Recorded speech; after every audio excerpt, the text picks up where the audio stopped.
मेरे hair loss के लिए इनमें से बेस्ट ट्रीटमेंट कौन सा है?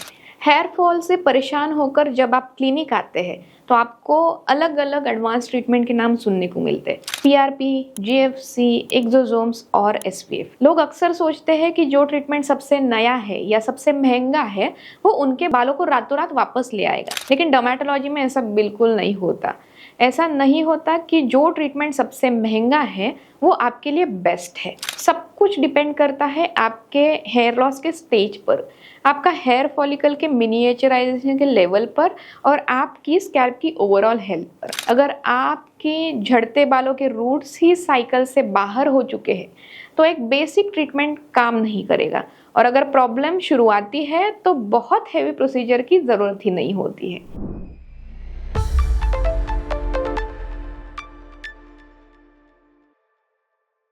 आज clear skin and hair MD clinic के इस वीडियो में हम बिल्कुल सिंपल लैंग्वेज में डीपली समझेंगे कि आपकी स्कैल्प की कंडीशन के मुताबिक आपको किस ट्रीटमेंट की ज़रूरत है और इन कॉम्प्लेक्स टर्म का असली मतलब क्या है। सो चलिए शुरू करते हैं स्टेज 1 और स्टेज 2 से, यानी कि अर्ली हेयर लॉस। इस स्टेज पे आपको हल्की थिनिंग दिखने लग जाती है, थोड़े बाल झड़ते हैं जब आप कोम करते हैं या शावर लेते हैं, और हेयरलाइन हल्की सी पीछे जाने लग जाती है, जिसे हमारा टेम्पोरल रिसेशन ऐसा कहा जाता है। अगर आप इस स्टेज पर है तो आपके लिए सबसे पहला और टाइम टेस्टेड इफेक्टिव ऑप्शन है PRP, that is platelet rich plasma therapy. इसमें हम आपके बॉडी से small amount of blood sample लेते हैं, बिल्कुल जैसे एक नॉर्मल ब्लड टेस्ट में लिया जाता है।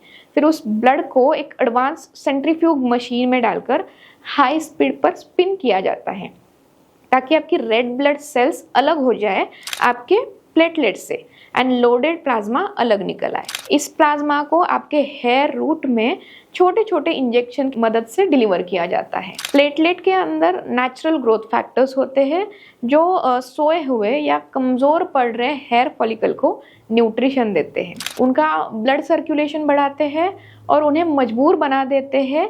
ये उन लोगों के लिए परफेक्ट है जो हेयर फॉल को शुरुआत में ही लॉक करना चाहते हैं। लेकिन अगर आपको पीआरपी से एक स्टेप एडवांस ट्रीटमेंट चाहिए या आपका हेयर लॉस और थोड़ा प्रोग्रेसिव स्टेज पर है, दैट इज स्टेज 2 से स्टेज 3, जहाँ हेयरलाइन का गैप और स्कैल्प की थिनिंग अब मिरर में साफ साफ विजिबल हो चुकी है, तो उन लोगों के लिए जीएफसी यानी ग्रोथ फैक्टर कॉन्सेंट्रेट थोड़ा अपग्रेडेड वर्जन ऑफ पीआरपी जो हाईली सोफिस्टिकेटेड समझ सकते हैं। पीआरपी में प्लेटलेट स्कैल्प के अंदर जाकर धीरे धीरे ग्रोथ फैक्टर रिलीज करती है, जिसमें कभी कभी रेड या वाइट ब्लड सेल के आने की वजह से पेशेंट को थोड़ा पेन या इन्फ्लेमेशन हो सकता है। लेकिन जीएफसी में हम क्या करते हैं, हम स्पेशलाइज किट का यूज करके लेबोरेटरी में ही प्लेटलेट्स को पहले से एक्टिवेट कर देते हैं और उनको अंदर से पूरे कॉन्सेंट्रेटेड ग्रोथ फैक्टर्स को एक्सट्रैक्ट कर लेते हैं।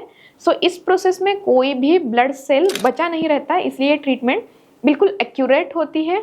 इसमें पेन और स्वेलिंग के चांसेस बहुत कम हो जाते हैं, और सबसे अच्छी बात यह है कि इसके रिजल्ट पीआरपी के मुकाबले ज़्यादा जल्दी और बेहतर दिखते हैं, क्योंकि बॉडी को growth factor ready to use format में मिलते हैं। अब बात करते हैं उन लोगों की जिनमें स्टेज 3 से स्टेज 4 तक पहुंच चुके हैं हेयर लॉस के लिए, जहां क्राउन एरिया यानी कि सिर्फ बीच का हिस्सा खाली दिखने लगता है, हेयर डेंसिटी बहुत कम होती है और बाल इतने पतले हो चुके हैं कि उनका वॉल्यूम बिल्कुल ख़त्म ही हो गया है। इस मॉडरेट टू सीवियर स्टेज के लिए सबसे रिवोल्यूशनरी और मॉडर्न साइंस का गिफ्ट है एक्सोसोम थेरेपी। सो एक्सोसोम को आप सेल टू सेल कम्युनिकेशन का अल्टीमेट चैंपियन समझ सकते हैं।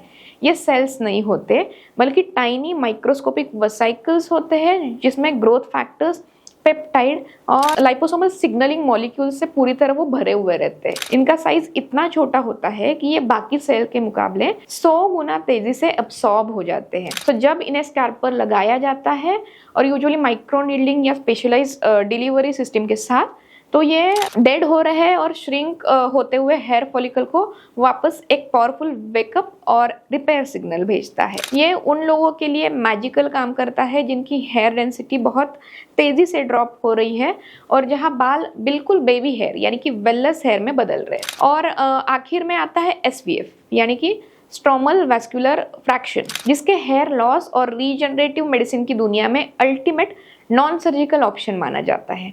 जब आप स्टेज 4, स्टेज 5 या उससे भी आगे होते हैं, जहां हेयर फॉलिकल बहुत सीवियरली डैमेज हो चुके हैं, यानी स्कैल्प पर शाइनी या बॉल्ड पैचेस बनना शुरू हो गया है, वह नॉर्मल ट्रीटमेंट का काम छोड़ देते हैं और एसवीएफ का रोल शुरू हो जाता है। ये एक तरह का autologous stem cell therapy procedure है जो बहुत ही एडवांस्ड इंफ्रास्ट्रक्चर में किया जाता है। इसमें आपके ही बॉडी के फैट टिश्यू से, जो माइक्रो लाइपोसक्शन के जरिए ली जाती है, रीजनरेटिव सेल, स्ट्रोमल सेल्स और एक्टिव स्टेम सेल्स को निकाला जाता है।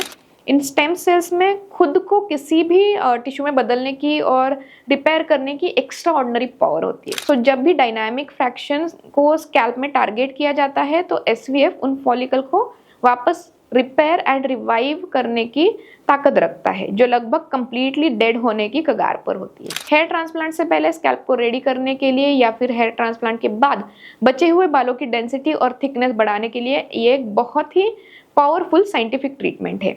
यहाँ एक बात बहुत गौर से समझने की है कि इनमें से कोई भी ट्रीटमेंट एक दूसरे का दुश्मन या सब्स्टिट्यूट नहीं है। कई बार परफेक्ट रिजल्ट पाने के लिए डर्मेटोलॉजिस्ट इन ट्रीटमेंट को कंबाइन भी कर सकते हैं, जैसे कि जीएफसी के साथ एक्सोसोम का कॉम्बिनेशन, ताकि शॉर्ट टर्म और लॉन्ग टर्म दोनों तरह से बालों को एनर्जी मिले। इसलिए बिना सोचे समझे दोस्तों का रिव्यूज देखकर या इंटरनेट पर कोई भी वीडियोस देखकर खुद को कोई ट्रीटमेंट सिलेक्ट मत कीजिए। किसी भी स्कैल्प पर पीआरपी से बेहतर रिजल्ट आता है तो किसी की स्कैल्प पर हेयर थिकनेस बढ़ाने के लिए एसवीएफ ही आखिरी उम्मीद रहता है। अपने क्लिनिकल प्रोफाइल और जेनेटिक बैकग्राउंड को जाने बिना किसी भी थेरेपी में पैसा इन्वेस्ट करना सही नहीं है। तो चलिए पूरी बात को एक बार शॉर्ट में समराइज करते हैं। आपकी प्रॉब्लम शुरुआती है, अर्ली थिनिंग है और बेसिक फॉलिकुलर सपोर्ट सिस्टम चाहिए। पीआरपी आपका प्राइमरी स्टेप हो सकता है। अगर आपका फास्ट, स्टैंडर्डाइज और बिल्कुल पेनलेस प्योर ग्रोथ फैक्टर चाहिए, जीएफसी सबसे बड़ा ऑप्शन है। और अगर आपका हेयर लॉस मॉडरेट है, थिनिंग सीवियर हो रही है और active hair density very fast drop हो रही है, तो उसके लिए एक्सोसोम एक सेल्यूलर बून है। और अगर एडवांस्ड हेयर लॉस है, फॉलिकल माइक्रो लेवल पर सीवियरली डैमेज है एंड डीप टिश्यू लेवल पर फॉलिकुलर रिपेयर चाहिए, तो एसवीएफ से बेहतर कोई रीजनरेटिव ऑप्शन नहीं है। मॉरल ऑफ द स्टोरी ये है, आपको ये कॉम्प्लेक्स डिसीजन खुद लेना है और ना ही हेयर लॉस से डरना है। Clear skin and hair MD clinic Pune में हमारे qualified dermatologist digital trichoscopic analysis की मदद से आपकी स्कैल्प का एक एक मिलीमीटर का टेस्ट करते हैं, हेयर लॉस का exact stage and pattern diagnose करते हैं और आपके मेडिकल प्रोफाइल और लाइफस्टाइल के हिसाब से एक परफेक्ट कस्टमाइज प्लान बनाते हैं जो आपको हेयर ग्रो करने में हेल्प करेगा।